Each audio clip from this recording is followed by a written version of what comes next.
سب چمک والے اجلوں میں چمکا کیے، اندھے سیسوں میں چمکا ہمارا نبی۔ اور یہ تو اس نبی کے نواسے کا ذکر ہے کہ جن کو خود نبی کو ناز ہے اپنے نواسے پر، تو امت کو جشن شہدائے کربلا کی محفل سجانے پر کیوں ناز نہیں ہوگا؟ درود پاک پڑھیں، اللہم صلی علی سیدنا مولانا محمد مادر الجود والکرم علیہ وسلم بارک وسلم، صلاۃ و سلام علیک یا سیدی یا حبیبی یا مولا یا رسول اللہ صلی اللہ تعالی علیہ وسلم۔ میرے پیارو، کل ہم نے سنا تھا امام علی مقام امام حسین رضی اللہ تعالیٰ عنہ کے پاس کتنا علم تھا اور کتنی فضیلت حاصل تھی۔ اب آئیے واقعات کربلا میں آگے بڑھتے ہیں۔ آج ہم سنیں گے حضرت امیر معاویہ اور یزید کی بیعت کے بارے میں کچھ گفتگو کرنے کی سعادت حاصل کریں گے۔ آج ہماری یہ تیسری محفل ہے۔ میرے پیارو، حضرت امیر معاویہ رضی اللہ تعالیٰ نے سن 50 ہجری میں شامیوں کو بلایا ملک شام سے۔ ان کے بعد ان کے بیٹے یزید کی جانشینی کے لیے اہل شام بیعت کرے۔ اس اعتبار سے آپ اسلام میں پہلے شخص ہیں جنہوں نے آپ کی حیات ہی میں اپنے بیٹے کے لیے مسلمانوں سے بیعت لی اور اپنے بیٹے یزید کو اپنا ولی عہد بنا دیا۔ جب شامیوں نے بیعت کر لی، یعنی یزید کے مرید بن گئے، تو آپ نے گورنر مدینہ مروان بن حکم کو ایک فرمان لکھا کہ وہ اہل مدینہ سے بھی یزید کی بیعت لے لے، یعنی مدینہ شریف والوں سے بھی کہے کہ امیر معاویہ کا بیٹا یزید، امیر معاویہ نے جس کو خلافت دی تھی، وہ یزید پہلے شرابی نہیں تھا، جواری نہیں تھا، بدکار نہیں تھا، زناخور نہیں تھا، گناہ سے بچنے والا تھا۔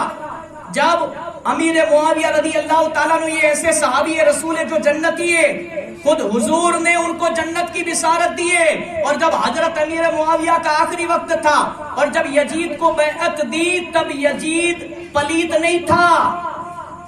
تب امام حسین علیہ السلام حضرت امیر معاویہ رضی اللہ تعالیٰ عنہ سے دور تھے، سفر میں کافی کوسوں دور تھے، اور وہ ان کے آخری وقت میں روایتوں میں آتا ہے، کتابوں میں لکھا ہے کہ وہ اتنے دور سے آ نہیں سکتے تھے کہ اگر وہ آ جاتے تو یہ خلافت ان کے سپرد ہو جاتی، مگر حضرت امیر معاویہ رضی اللہ تعالیٰ عنہ نے اپنے بیٹے یزید پر بھروسہ کیا کہ امانت میں خیانت نہیں کرے گا۔ آگے سنو کیا ہوا، میں آپ کو سمجھاتا بھی رہوں گا پڑھ پڑھ کر۔ جب مدینہ شریف کے گورنر مروان بن حکم کو فرمان لکھا کہ اہل مدینہ سے بھی یزید کی بیعت لے، چنانچہ مروان بن حکم نے مدینہ منورہ میں خطبہ دیتے ہوئے کہا کہ مجھے امیر المومنین حضرت امیر معاویہ کی طرف سے حکم ملا ہے کہ ان کے بیٹے یزید کے لیے آپ لوگوں سے حضرت ابو بکر صدیق و حضرت عمر فاروق رضی اللہ تعالیٰ عنہ کی سنت پر بیعت لوں، جیسا کہ ان کے عہد میں نام جدگی کا طریقہ رائج تھا۔ یہ سن کر حضرت عبد الرحمن بن ابو بکر صدیق رضی اللہ تعالیٰ عنہ فوراً کھڑے ہو گئے اور فرمایا کہ نہیں، یہ سنت حضرت ابو بکر و عمر فاروق رضی اللہ تعالیٰ عنہ نہیں ہے، بلکہ یہ کہو کہ کیسر و کسرا کی سنت طریقہ پر بیعت لوں، اس لیے کہ حضرت ابو بکر صدیق اور حضرت عمر فاروق اعظم رضی اللہ تعالیٰ عنہ نے کبھی اپنے اولاد یا اپنے کسی اہل خاندان و اہل بیت کے لیے بیعت نہیں لی تھی۔ یہ بات ذہن نشین کر لے، یہ طریقہ بیعت کرنے کا صحیح نہیں تھا۔ پھر کیا ہوا آگے سنیں، یہ 50 ہجری کی بات کر رہا ہوں، آج 1445 ہجری چل رہی ہے، یہ 50 ہجری کی گفتگو ہو رہی ہے، آپ کے سامنے بیان ہو رہا ہے۔ پھر حضرت امیر معاویہ کا حج اور یزید کے بیعت کے بارے میں سماعت فرمائے۔ سن 51 ہجری میں حضرت امیر معاویہ رضی اللہ تعالیٰ عنہ نے حج ادا کیا اور اپنے بیٹے یزید کے لیے تمام لوگوں سے بیعت لینے کے ساتھ حضرت عمر رضی اللہ تعالیٰ عنہ کے فرزند حضرت عبداللہ رضی اللہ تعالیٰ عنہ کو بلوایا، ان سے کہا اے ابن عمر، تم تو یہ کہتے تھے کہ جس دن مجھ پر کوئی امیر نہیں ہوگا اس روز مجھے چین نہیں ہوگا، اور اب تم معاملہ خلافت میں رکھنا اندازی کر رہے ہو۔ یہ سن کر حضرت عبداللہ ابن عمر رضی اللہ تعالیٰ عنہ فوراً کھڑے ہو گئے اور ایسا بالغ خطبہ دیا جس میں حمد و نعت کے بعد فرمایا کہ اے امیر، آپ سے بھی خلفا گزرے ہیں اور ان کے بھی فرزند تھے، ان کے فرزندوں سے آپ کا فرزند یزید بہتر نہیں ہے، مگر انہوں نے کبھی بھی اپنی اولاد میں سے کسی بیٹے کو ولی عہد مقرر نہیں کیا، مرید بنانے کے قابل نہیں بنایا، بلکہ انہوں نے تو اس انتخاب عام کو مسلمانوں پر چھوڑ دیا کہ مسلمان نکی کرے کہ ان کا خلیفہ کون ہوگا۔ پس آج بھی وہ کسی شخص کی خلافت پر اجماع کر لے تو میں بھی اس کو قبول کر لوں گا۔ آپ مجھے اس بات سے ڈراتے کہ میں مسلمانوں میں رکھنا اندازی کرنے والا ہوں، بخدا میں مسلمانوں میں انتشار کرنے والا نہیں ہوں۔ یہ تقریر کر کے آپ وہاں سے اٹھ کر چلے آئے۔ پھر کیا ہوا آگے سنیں۔ پھر حضرت امیر معاویہ نے فرزند صدیق اکبر رضی اللہ تعالیٰ عنہ اور حضرت عبد الرحمن رضی اللہ تعالیٰ عنہ کو بلایا۔ جب وہ تشریف لائے تو ان سے بھی وہی سب کچھ کہا جو حضرت عبداللہ ابن عمر رضی اللہ تعالیٰ عنہ سے کہا تھا۔ حضرت عبد الرحمن بن ابو بکر صدیق رضی اللہ تعالیٰ عنہ نے ان کی بات بیچ میں کاٹ کر کہا کہ کیا آپ نے یہ سمجھ رکھا ہے کہ انتخاب خلیفہ کے معاملے میں ہم نے آپ کو اپنا وکیل بنا لیا ہے؟ خدا کی قسم ہم نے آپ کو اپنا وکیل نہیں بنایا۔ خدا کی قسم ہم چاہتے کہ اس معاملے میں تمام مسلمان جمع ہو اور باہم مشورہ کرے اور پھر انتخاب کرے، ورنہ میں بتا دیتا ہوں کہ تفرقہ اندازی کا بار آپ کے کندھوں پر رہے گا۔ اتنا کہہ کر آپ اٹھ کر کھڑے ہو گئے۔ اس وقت حضرت امیر معاویہ رضی اللہ تعالیٰ عنہ نے دعا کی کہ الہی جو کچھ میں چاہتا ہوں اس میں تو میری مدد فرما۔ الہی میں اگر یزید کو اس کی لیاقت اور ہوش مندی کے باعث ولی عہد بنا رہا ہوں تو اس کام میں میری مدد فرما۔ محض شفقت پدری کے باعث ایسا کر رہا ہوں، اور وہ خلافت کے قابل نہیں ہے تو اس کے تخت نصیر ہونے سے پہلے اس کو موت دے دے۔ یہ کس نے دعا کی تھی؟ ایک باپ نے دعا کی تھی اپنے بیٹے کے بارے میں، کیونکہ باپ تو صحابی رسول جنتی تھے، مگر انہیں پتا نہیں تھا کہ آگے جا کر بیٹا ایسے گل کھلائے گا۔ پھر حضرت ابن ابو بکر صدیق سے فرمایا کہ تم سختی اور درستی سے کام مت لو، ذرا نرمی کا رویہ اختیار کرو، کہیں تم اہل شام تک اس بات کو نہ پہنچا دینا، کیونکہ میں ڈرتا ہوں کہ کئی اہل شام سبقت کر کے آپ سے بیعت نہ کر لے۔ آپ کچھ صبر کریں تاکہ میں رات ان کو اطلاع دے دوں کہ تم نے یزید کی بیعت کر لی ہے، اس کے بعد تم سے جو کچھ بن پڑے وہ کر گزرنا۔ ایک باپ تو باپ ہوتا ہے، اپنے بیٹے سے بڑی محبت کرتا ہے، اور آج وصیتوں میں بھی یہی ہوتا ہے، باپ کے بعد ساری پراپرٹی سب کچھ، بینک بیلنس، زمین جاگیر مکان کھیتی باڑی سب کچھ اپنے بیٹے کے نام پر ہی لوگ کر دیتے۔ مگر امیر معاویہ رضی اللہ تعالیٰ عنہ کی سوچ یہ تھی کہ اسے خلیفہ نہیں بنایا تھا، صرف والی عہد بنایا تھا، خلیفہ مقرر نہیں کیا تھا۔ اور جب حضرت امیر معاویہ رضی اللہ تعالیٰ عنہ کو جب خلافت دی گئی نے تب انہیں یہ کہا گیا تھا، یہ باتیں اگر نہ پتا ہو تو میں آپ کو بتا دوں کہ جب حسین بڑے ہو جائے، میرے نواسے حسین جب بڑے ہو جائے تب یہ امانت ان کو سونپ دینا، یعنی یہ خلافت کے اصل حقدار امام علی مقام امام حسین علیہ السلام ہے۔ مگر یہاں پر ہو یہ رہا تھا، آگے سنے پھر کیا ہوا۔ اس کے بعد حضرت امیر معاویہ رضی اللہ تعالیٰ عنہ نے حضرت عبداللہ ابن زبیر رضی اللہ تعالیٰ عنہ کو بلایا اور ان سے کہا، اے ابن زبیر تم ایک شاطر لومڑی کی طرح ہو جو ایک بل سے نکل کر جٹ دوسری بل میں جا گھستی ہے۔ تم نے ابن عمر اور ابن ابو بکر رضی اللہ تعالیٰ عنہ کے کانوں میں کچھ پھونک دیا ہے اور انہیں بھڑکا دیا ہے اور کسی دوسرے شخص کی بیعت پر تیار کر رکھا ہے۔ حضرت ابن زبیر رضی اللہ تعالیٰ عنہ نے یہ سن کر کہا کہ اگر آپ کا دل خلافت سے بھر گیا ہے یا آپ اپنی خلافت سے بیزار ہے تو پھر اس تخت خلافت کو ترک کیوں نہیں کر دیتے تاکہ ہم آپ کے بیٹے سے ہی بیعت کر لیں۔ ذرا آپ ہی سوچئے، اگر اس کی بھی بیعت کر لیں تو پھر ہم کس کی سنیں اور کس کی بات مانیں؟ کیونکہ آنے واحد میں یا ایک وقت میں دو بادشاہوں کی بیعت ہو ہی نہیں سکتی۔ یہ کہہ کر آپ بھی واپس آ گئے۔ ان حضرات کے چلے جانے کے بعد حضرت امیر معاویہ رضی اللہ تعالیٰ عنہ منبر پر تشریف لائے اور حمد و ثنا، حمد و نعت کے بعد کہا کہ میں نے کجرو لوگوں کی باتوں کو سنا ہے، ان کی باتوں سے ظاہر ہے کہ وہ یعنی ابن عمر، ابن ابو بکر، ابن زبیر رضی اللہ تعالیٰ عنہ یزید کی بیعت کبھی نہیں کرے گے۔ حالانکہ وہ تینوں یزید کے بیعت کر چکے، اس کی اطاعت قبول کر لیے۔ یہ سن کر اہل شام نے کہا کہ خدا کی قسم، وہ لوگ جب تک ہمارے سامنے یزید کی بیعت نہیں کریں گے ہم اس بات کو نہیں مانیں گے، اگر انہوں نے ہمارے سامنے ایسا نہیں کیا تو پھر ہم ان تینوں کے سر اڑا دیں گے۔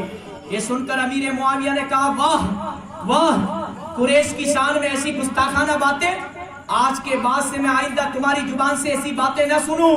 یہ کہہ کر آپ منبر سے اتر آئے۔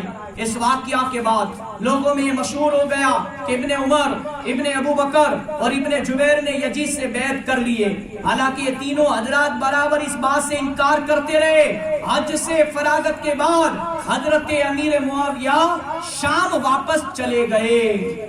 اس کے بعد حضرت امیر معاویہ رضی اللہ تعالیٰ عنہ اکثر بیمار رہے۔ ماہ رجب سینے 60 ہجری میں آپ کا انتقال ہو گیا۔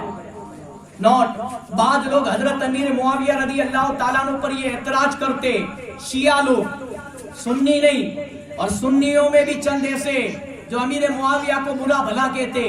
ان جاہلوں کو یہ پتہ نہیں ہے کہ امیر معاویہ کی شان کیا ہے۔ رسول پاک سے سنو کہ امیر معاویہ کا مقام و مرتبہ کیا ہے۔ ہم مانتے کہ پیر کا بیٹا پیر نہیں ہو سکتا، امیر معاویہ پیر کے قابل ضرور تھے، خلافت کے قابل۔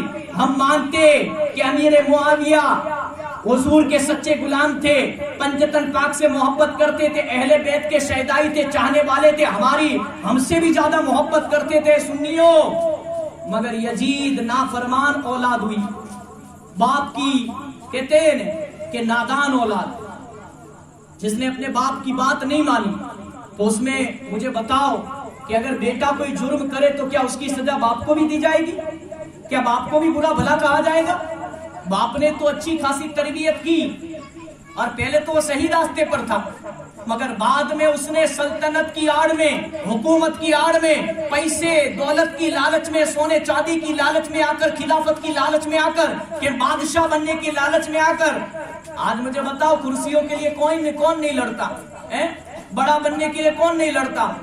تو اس دور میں اسے بھی اہم آ گیا، شیطان نے بہکا دیا کہ تم امیر معاویہ کے بیٹے ہو، تمہارے ہوتے ہوئے حسین تھوڑی بادشاہ بن سکتے پیر کے قابل۔ مگر اس جاہل کو یہ پتا نہیں تھا کہ اصلی حقدار امام علی مقام امام حسین ہی تھے، خلافت کے حقدار۔ وہ کیا جانتا یزید پلید کہ امام حسین علی کا مقام و مرتبہ کیا ہے؟ اور یہ تو ان کے ابا حضور کو، امیر معاویہ کو امانت دی تھی جو ان کو واپس کرنی تھی امام حسین علیہ السلام، اور شیطان نے امام حسین سے جنگ کا اعلان کر دیا۔ پھر کیا ہوا سنو آگے میرے پیاروں۔ 60 ہجری میں آپ کا انتقال ہو گیا۔ بعض لوگ امیر معاویہ رضی اللہ عنہ پر اعتراض کرتے کہ آپ نے اپنی حیاتی میں اپنے بیٹے یزید کو اپنا ولی عہد مقرر فرما دیا، یعنی خلافت دے دی۔ یہ آپ کی سب سے بڑی بھول تھی۔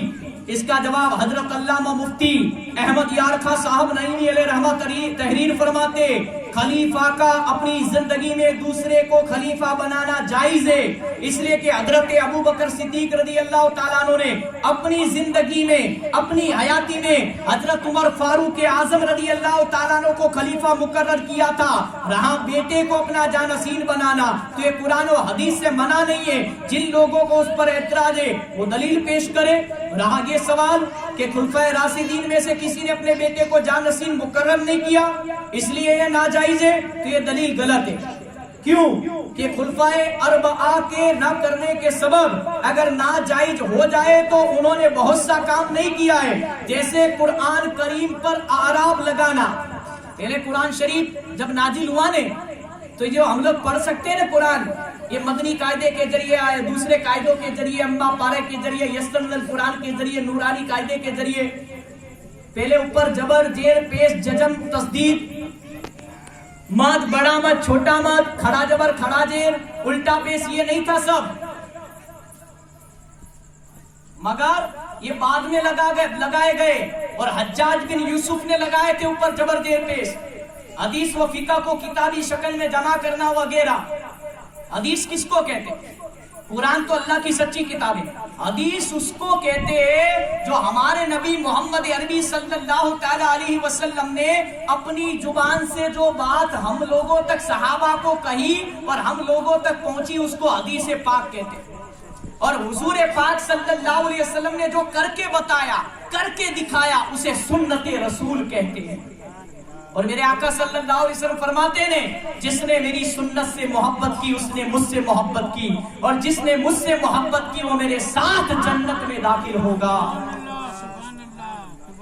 تو فقہ کو فقہ ہوگی کتابی شکل میں جمع کرنا وغیرہ سب کام ناجائز ہو جائیں گے، یہ بعد میں ہوئے۔ رہا یزید کا فسق و فجور، کہ یہ کہیں ثابت نہیں کہ حضرت امیر معاویہ رضی اللہ تعالیٰ عنہ کی زندگی میں یزید فاسق و فاجر تھا، اس وقت صحیح تھا، نہ یہ ثابت ہے کہ انہوں نے یزید کو فاسق و فاجر مانتے ہوئے اپنا جانشین بنایا۔ یزید کا فسق و فجور دراصل حضرت امیر معاویہ رضی اللہ تعالیٰ عنہ کی وفات کے بعد ظاہر ہوا، یعنی ان کے ابا حضور امیر معاویہ صحابی رسول جب دنیا سے وفات کر گئے، پردہ کر گئے، اس کے بعد یزید کا فسق ظاہر ہونے کے بعد فاسق قرار دیا گیا۔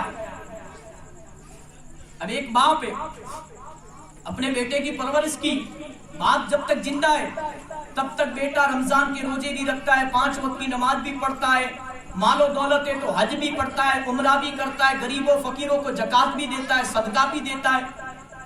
اور باپ کے جانے کے بعد اگر بری صحبت مل گئی، اور اگر وہ شرابی بن گیا، جواری بن گیا، بدکارہ بن گیا، ماں باپ کا نافرمان بن گیا، ماں باپ کا دل دکھانے والا بن گیا، گالی گلوچ بولنے والا، فلمیں ڈرامے دیکھنے والا، گانے بازے سننے والا، میری مائیں میری بہنوں میں اگر غلط صحبت مل گئی تو غلط راستے پر، صحیح صحبت مل گئی تو صحیح راستے پر۔ ہمیں تو اہدنا الصراط المستقیم کا راستہ دکھا دیا گیا ہے، ولیوں کے نقشے قدم پر چلے، کرب و بلا والوں نے جو راستہ بتایا اس راستے پر چلے تو جنت کا راستہ آسان ہو جائے گا۔ اور صحبت کیسی چیز ہے جانتے ہو؟ صحبت کس کو کہتے ہیں؟ دوستی، سنگت۔ سنگت آدمی کیا در و دیوار کے رنگ کو بھی بدل دیتی ہے۔ تو اپنے دوست اچھے بنائے، اپنی سہیلیاں اچھی بنائے، اپنے فرینڈ سرکل اچھے بنائے۔ اب باپ کے جانے کے بعد اگر بیٹا بگڑ جائے تو باپ کو تو برا بھلا نہیں کہہ سکتے نا۔ اسی طرح سے یہ واقعہ آپ کے سامنے پیش کر رہا ہوں، مثالیں دے دے کر پیش کر رہا ہوں کہ جب یزید کو خلافت دی تھی تب تک تو وہ صحیح تھا، جب تک امیر معاویہ حیات تھے زمین کے اوپر، مگر جب وہ پردہ کر گئے، وفات پا گئے، دنیا سے چلے گئے، اس کے بعد اس کے دل میں لالچ پیدا ہو گئی، اس کے دل میں گھمنڈ پیدا ہو گیا، تکبر۔ اسی لیے تو کہتے کبھی گھمنڈ مت کرنا، تکبر مت کرنا۔ شیطان ابلیس نے گھمنڈ کیا تھا، تکبر کیا تھا، آدم علیہ السلام کو خدا کے حکم سے سجدہ نہیں کیا تھا، تو دیکھو ہمیشہ کے لیے جہنم میں رہے گا، جہنم کی آگ میں جلے گا۔ اس لیے کبھی تکبر مت کرنا۔ پھر گجراتی میں کہوت ہے کہ جن نمے نے یہ اللہ نے گمے، اور صبح کا بھولا ہوا رات کو گھر لوٹے نے تو اسے بھولاوا نہیں کہتے۔ انسان 100 قتل کرنے والا بھی ہونے، اگر سچے دل سے خدا کی بارگاہ میں توبہ کر لے تو اللہ کی رحمت اس کے گناہوں سے کئی گنا زیادہ ہے، اللہ اس کے گناہوں کو معاف کر دیتا۔ تو میرے پیارو، نہ یہ ثابت ہے کہ انہوں نے یزید کو فاسق و فاجر مانتے ہوئے اپنا جانشین بنایا۔ یزید کا فسق و فجور دراصل حضرت امیر معاویہ رضی اللہ تعالیٰ عنہ کی وفات کے بعد ظاہر ہوا۔ فسق ظاہر ہونے کے بعد فاسق قرار دیا جاتا ہے، نہ کہ پہلے۔ دیکھیے ابلیس لعین پہلے فرشتوں کا استاد تھا، فرشتے جھولا جھولاتے تھے، ایک جھولا دیتے تھے نا تو 70,000 فرشتوں کو سبق دے دیا کرتا تھا۔ ایک جھولا جھول کر آتا تھا تو دوسری بازو کے 70,000 فرشتوں کو سبق دے دیا کرتا تھا۔ فرشتے نور سے بنے اور شیطان کس سے بنا تھا؟ آگ سے بنا تھا، یہ بات یاد رکھے۔ اسی لیے پھر جب اس سے کفر ظاہر ہوا تب اسے کافر قرار دیا گیا۔ تو فسق و فجور ظاہر ہونے سے پہلے یزید کو فاسق کیسے ٹھہرایا جا سکتا ہے؟ پہلے تو شیطان کو جنت میں آنے جانے کی اجازت تھی، اور جب ایک خدا کا حکم نہیں مانا، آدم علیہ السلام کو سجدہ نہیں کیا تو جنت سے نکال دیا گیا، آسمانوں سے نکال دیا گیا، زمین پر پھینک دیا گیا۔ حضرت آدم علیہ السلام اور ماں حوا رضی اللہ تعالیٰ عنہا کو وہ دانہ کھلا دیا تھا اناج کا، تو انہیں بھی جنت سے دنیا میں بھیج دیا گیا۔ اور جانتے ہو دنیا میں سب سے پہلا انسان حضرت آدم علیہ السلام، جن سے انسانی نسل آگے بڑھی، وہ دنیا میں کس جگہ پر آئے تھے سب سے پہلے؟ وہ جگہ کوئی اور نہیں تھی، ہمارا ملک ہندوستان تھا، اور وہ جگہ سری لنکا کی تھی۔ آج بھی ان کے پیر کے نشان وہاں موجود ہے۔ ان کی ہائٹ کتنی لمبی تھی، ان کی باڈی کتنی لمبی تھی، آج بھی سری لنکا کے اندر آدم علیہ السلام کے پیر کے نشان وہ پہاڑی پر موجود ہے جب وہ جنت سے انہیں اللہ نے دنیا میں بھیجا تھا. درود پاک پڑھ لے اللہم صلی علی سیدنا مولانا محمد مادل الجود والکرم علیہ وسلم وبارک وسلم. صلاۃ و سلام علیک یا سیدی یا حبیبی یا مولا یا رسول اللہ صلی اللہ علیہ وسلم. آئیے اب سنتے یزید کی تخت نشینی اور طلب بیعت کہ یزید نے امام علی مقام امام حسین علیہ السلام کو اور ان کے جان نثاروں کو لوگوں کو مرید کرنے کے لیے کتنی زبردستی کی اور کتنے ظلم و ستم ڈھائے. آنے والا کل ہمیں یہ واقعات میں سنا رہا ہوں نا آپ کو, آنے والے کل میں تیار رہنا, کیونکہ آج بھی یزید پائے جاتے اور آج بھی ظالم لوگ ہیں, مگر شکلیں بدل گئی ہے. وہ یہی چاہتے کہ اسلام کا نام و نشان نہ رہے, وہ یہی چاہتے کہ مسلمان مسجدوں میں نہ جائے, مسجدیں بس ویران ہو جائے. کہ مسلمانوں کربلا کا واسطہ دیتا ہوں ہاتھ جوڑ کر, امام حسین کا سجدے کا واسطہ دیتا ہوں کہ آج مسجدوں میں نہیں جاؤ گے, خالی جمعہ ٹو جمعہ کی نماز پڑھو گے نے, وہ مسجدیں باقی نہیں رہے گی. یہ یاد رکھنا میری بات, اگر زندہ رہوں تو وہ دن آنے والا ہے. کسی اللہ کے ولی نے کہا تھا آج کا دن تو اچھا ہے, کل کا دن اس سے بھی برا آئے گا. آج جو نہیں دیکھا کل دیکھنے ملے گا, آج جو نہیں سنا کل سننے ملے گا.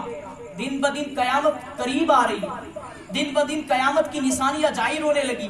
اے مومنوں, اے مسلمانوں, سنبھل جاؤ. ڈاکٹر اقبال نے کہا تھا نے, میں بارہا کہتا ہوں کہ نہ سمجھو گے تم مٹ جاؤ گے. اے ہند کے مسلمانوں, تمہاری داستہ تک نہ ہوگی داستانوں میں. ہمارے اتہاس کو مٹانے کی کوششیں کی جا رہی ہے, اسلام کی تاریخ کو مٹانے کی کوشش کی جا رہی ہے. لوگوں کو یہ بتایا جا رہا ہے اسلام کیا ہے, لوگوں کو بتایا جا رہا ہے مسلمان یعنی ٹیررسٹ, مسلمان یعنی آتنکوادی. ہم ہی جانتے ہیں کہ اسلام تو یہ کہتا ہے, اسلام کے مہان پیغمبر صلی اللہ علیہ وسلم نے فرمایا اگر کوئی بے قصور کی جان لے. ارے میرے آقا نے تو یہاں تک فرمایا ارے دنیا میں مسلمان تو بہت ہے, دنیا میں مسلمان تو بہت ہے, مگر مومن وہ ہے کہ جس کی آنکھ سے جانور کو بھی تکلیف نہ ہو. یہ اسلام کی تعلیم بتا رہا ہوں, یہ ہمارے محمد پیغمبر صلی اللہ علیہ وسلم کی تعلیم ہے. ارے میرے نبی کی یہ تعلیم نہ ہوتی نے تو امام حسین کربلا کے میدان میں لاشوں کی لاشیں 22,000 تو کچھ نہیں, اگر 22 لاکھ بھی ہوتے نے تو امام حسین سب کو ختم کر دیتے. اتنی طاقت تھی میرے امام علی مقام امام حسین علیہ السلام کے پاس. مگر اللہ کا حکم تھا, نانا کے وعدے کو وفا کرنا تھا, وہاں پر شہید ہونا لکھ دیا گیا تھا تاریخوں میں.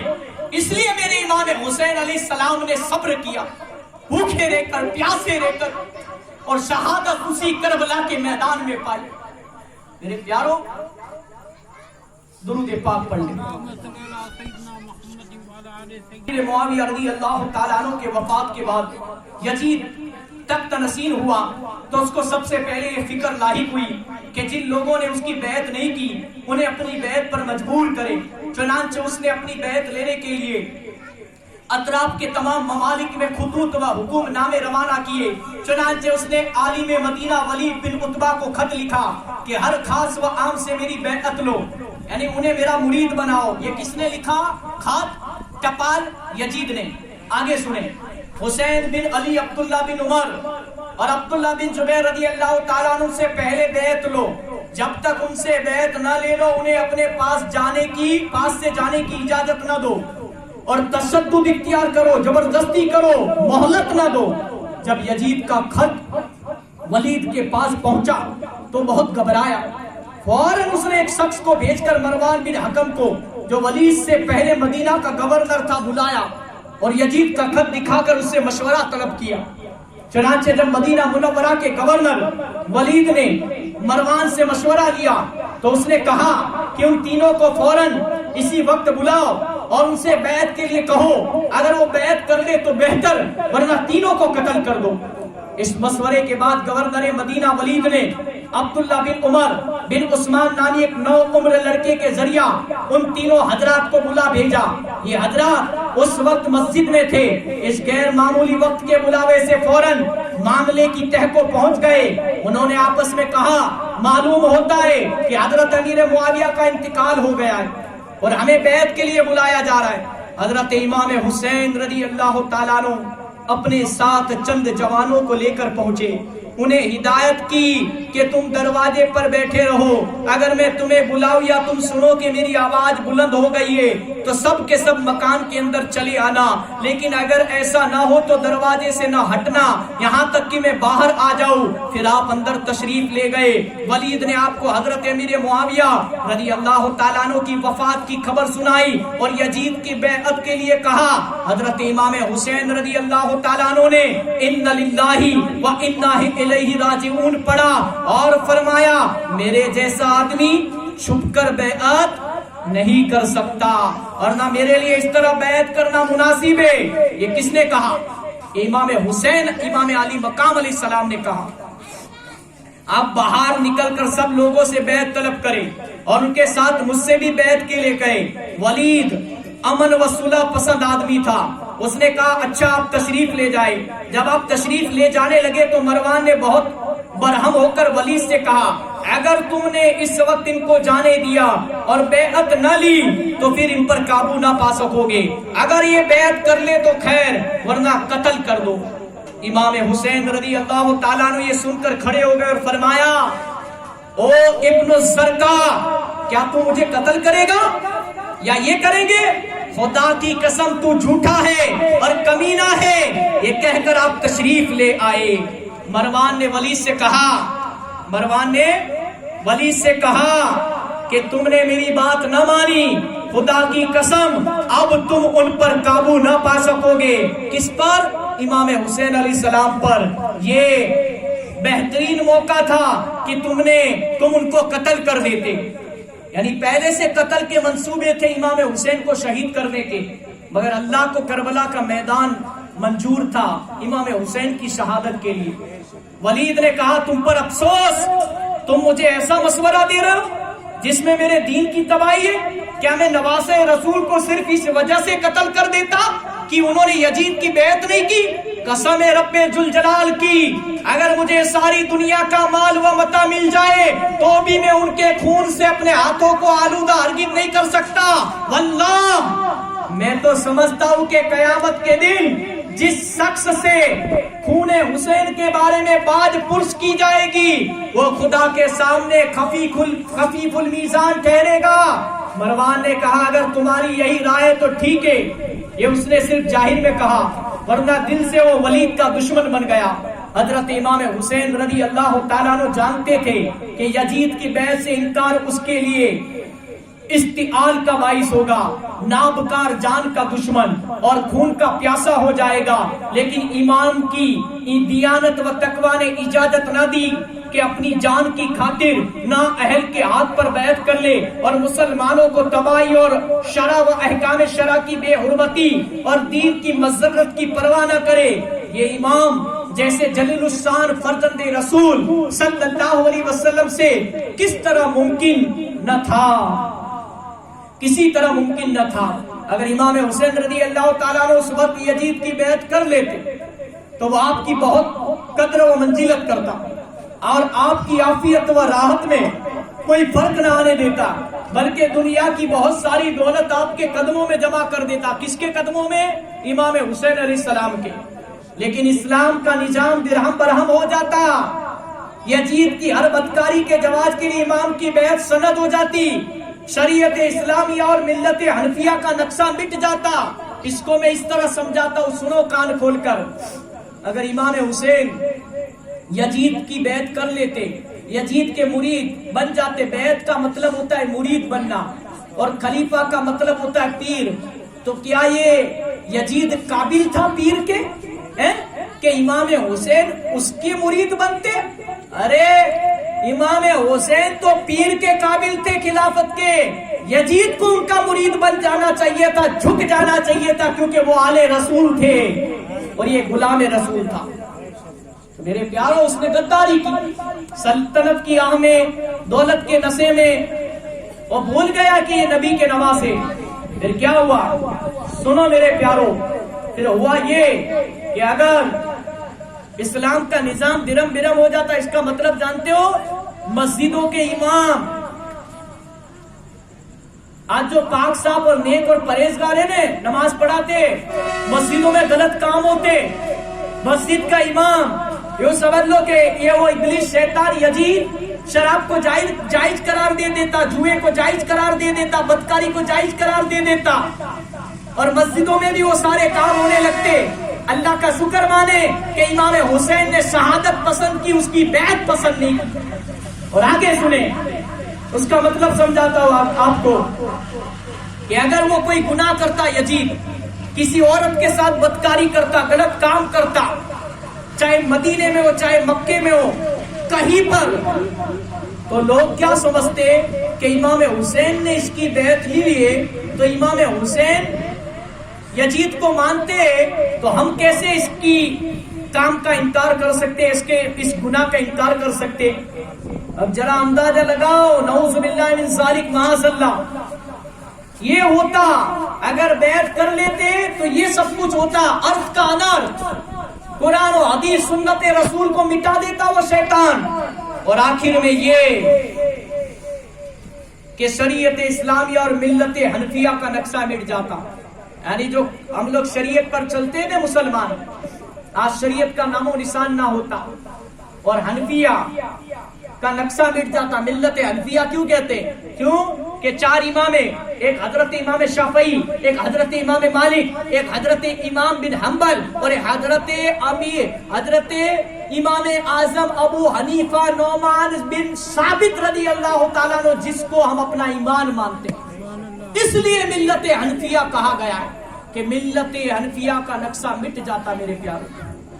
تو آپ سے میری یہی گزارش ہے، درود پاک پڑھ لیں، اللہم صلی علی سیدنا مولانا محمد مادر الجود والکرم علیہ وسلم۔ بہرحال آپ یزید کی بیعت سے برابر کنارہ کسی اختیار فرماتے رہے، اس کے لیے کبھی تیار نہیں ہوئے۔ شام کے وقت ولید نے پھر امام کے پاس آدمی بھیجا، آپ نے فرمایا اس وقت تو میں نہیں آ سکتا، صبح ہونے دیجئے پھر دیکھیں گے کیا ہوتا ہے۔ ولید نے امام کی بات مان لی، آپ اسی یعنی 28 رجب سینے 60 ہجری مطابق 4 مئی سینے 681 عیسوی کو اپنے اہل و عیال، بہنوں، بھانجوں اور عزیز و اقارب کے ساتھ مدینہ منورہ سے مکہ معظمہ روانہ ہو گئے۔ عبداللہ ابن زبیر ایک رات پہلے مدینہ منورہ سے مکہ مکرمہ روانہ ہو چکے تھے۔ یعنی یہ وہ تاریخ تھی جس دن امام علی مقام امام حسین علیہ السلام نے سرکار کا مدینہ چھوڑ دیا اور مکے کی طرف ہجرت کر لی تھی۔ میرے پیارو، اب وہ واقعہ بیان کر رہا ہوں کہ کمزور دل والے